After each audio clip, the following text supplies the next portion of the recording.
KBC में करोड़पति पति। सूरज के जीवन का एक ही फंडा था कि मेहनत तो गधा भी करता है, घर बैठे जो कमाए समझदार वही होता है।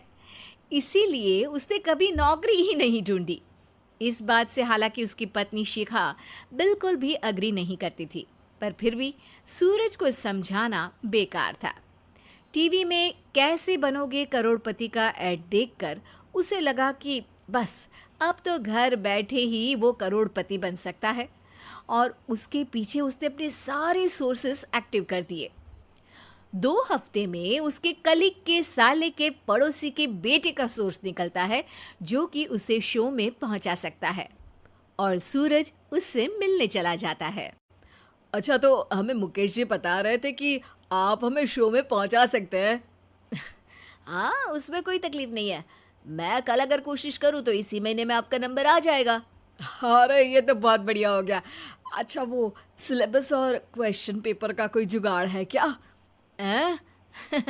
उसका तो कोई जुगाड़ नहीं है। तो वो वाकई में कुछ भी पूछ सकते हैं? हाँ, वो तो बच्चन जी पर है, जो पढ़ते हैं वो पूछ लेते हैं।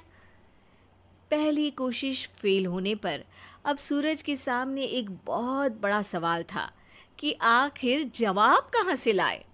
तब शिखा ने एक सजेशन दिया, क्यों ना सूरज अपने चचेरे भाई सुमित से मदद मांगे, जो कि यूपीएससी की तैयारी कर रहा था।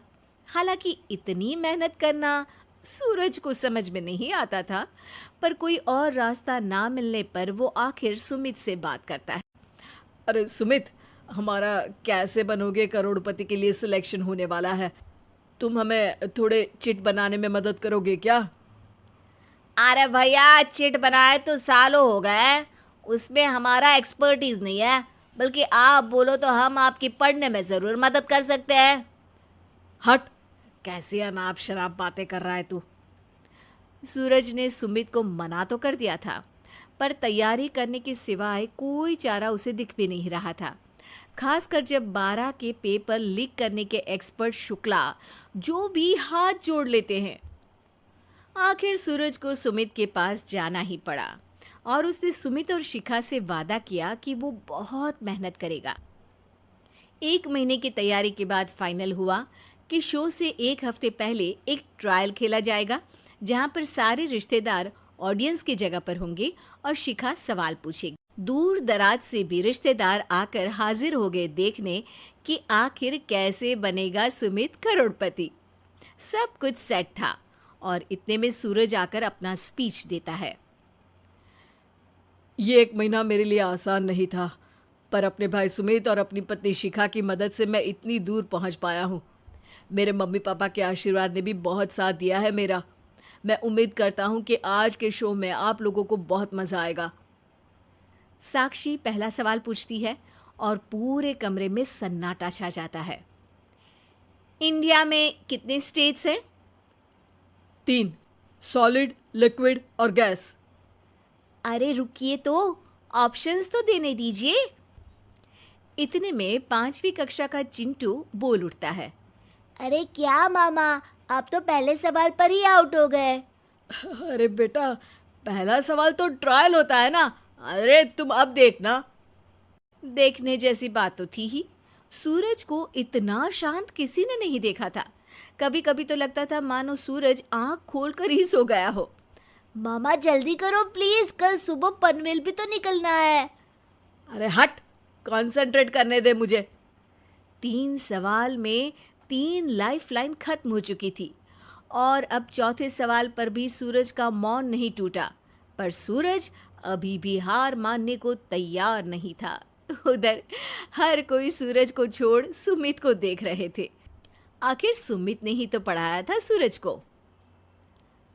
गजब बेइज्जती है यार।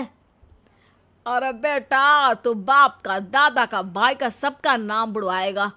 अरे 3 लाइफलाइन ले ली तो भी तेरा कुछ नहीं होना है। अरे कोई इतनी बात करता है क्या शो पर?